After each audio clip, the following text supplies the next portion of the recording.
You are about to hear something that may quietly shift the direction of your entire life, but only if you dare to listen with your whole heart and mind. This isn't just another video about manifestation or imagination, this is about a deeper principle that Neville Goddard taught, a principle most people never truly grasp. It's called daring to imagine what others can't. Most people live within the bounds of what they've been told is realistic. They manifest small changes because that's what they believe is possible. But Goddard was clear, you can only manifest what you can imagine and believe to be real.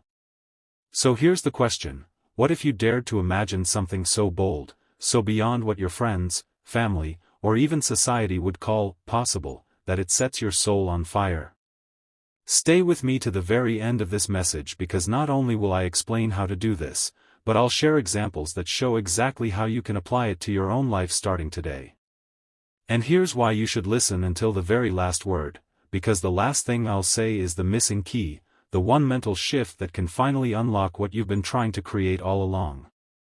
It's subtle, but it changes everything. Let's dive in. To begin with, Neville Goddard always emphasized that imagination creates reality, not in theory, but in the most literal way. He wasn't speaking metaphorically when he said your world is yourself pushed out. What you see, what you touch, and what you experience is nothing more than a mirror of your inner world. But here's where most people get stuck, they imagine within the limits of what they've already seen, what they already know, and what others around them believe is reasonable. They dare not stretch their minds beyond the ordinary because doing so feels foolish. And yet, it is in that very foolishness where the gold lies. Let me ask you, when was the last time you imagined something so different, so extraordinary, that it made even you question your sanity?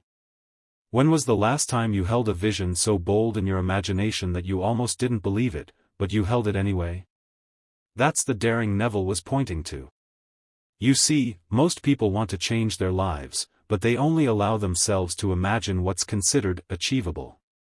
But let's be honest, what you think is achievable is often just a summary of your past experiences and the opinions of people who've never dared themselves. So if you only imagine what others have achieved, then you're just repeating someone else's life. The only way to live something new is to imagine something no one else around you is willing to imagine. That's what separates the masses from the creators, the bystanders from the manifestors, the doubters from the believers. And here's something crucial, the moment you begin to imagine boldly, you will feel resistance, not from the outside world, but from within yourself. That voice will whisper, this is too big, or you're not ready, or people like you don't get things like this. But that's when you know you're on the right track. Goddard said, assume the feeling of the wish fulfilled. Not assume the feeling of the wish that's slightly better than last year. Not assume the feeling of something modest and humble. No, assume the feeling of the wish fulfilled, as grand and glorious as your soul can handle. And you know what? Most people are afraid to feel that big because they don't want to be disappointed. But disappointment only comes from expecting less. When you imagine what others dare not, you begin living in a frequency that literally pulls reality toward you, and here's the kicker, people around you will not understand it. They'll call you delusional, irrational, or unrealistic. Let them. They are not your creators. They are not your mirrors unless you make them. Your only job is to believe in the reality you hold within, so completely that it starts to feel more real than the so-called facts around you. Think of it like this, the world is simply a delayed reflection. Your imagination is the original broadcast. Change the signal there, and everything else must follow. Let's bring it down to earth with an example. Say you're in a job that you hate, making just enough to survive.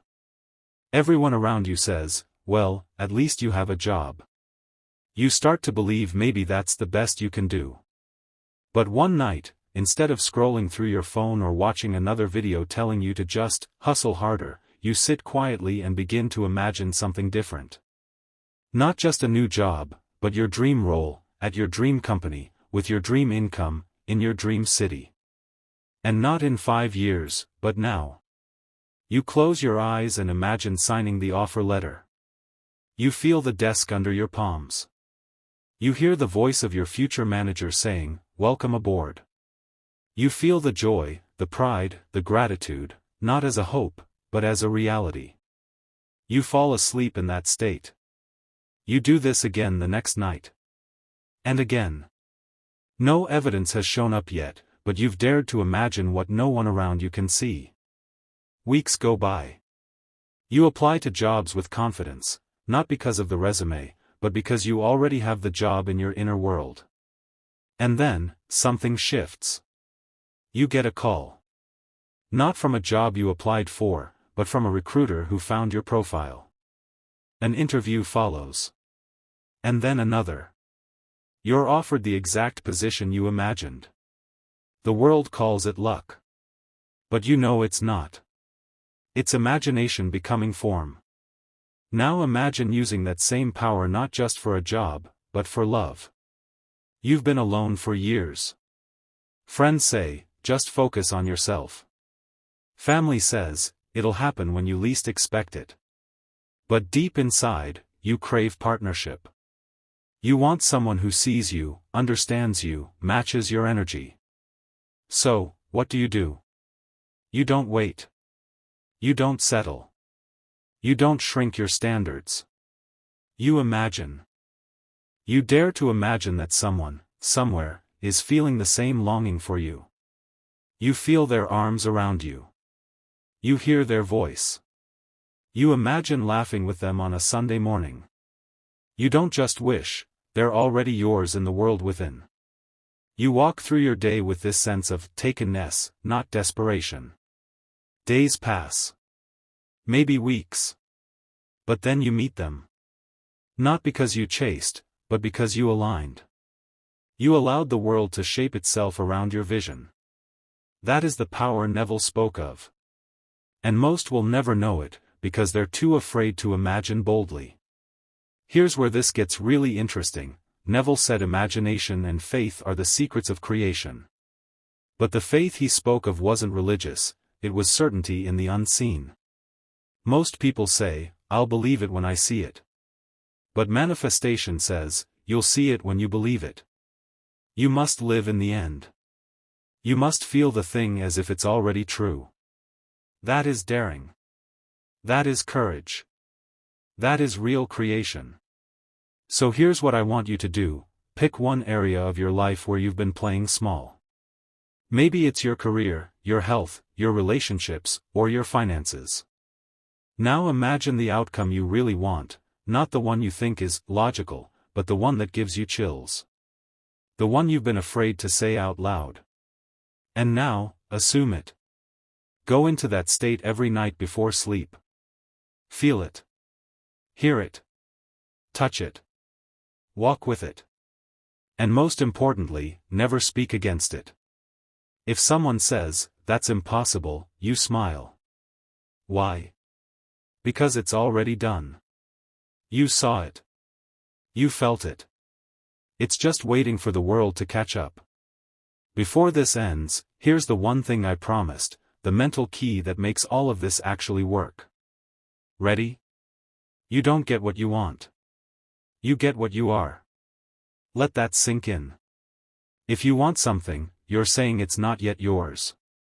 But when you become the version of yourself who already has it, you stop reaching and start receiving. So the question is, who are you being today? Are you being the version of you who doubts, fears, hesitates, and waits for permission? Or are you being the version of you who already lives in the fulfilled desire? That's where the shift happens. Not outside, in here. In the state you live in, think in, speak from, and feel through. You must become the person who already has what you've asked for.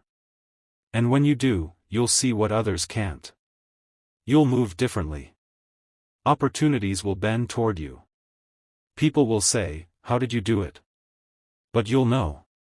You dared. You imagined. And now, you live it. Stay tuned for the next part, because if this resonated with you, the next chapter will show you how to maintain this state daily.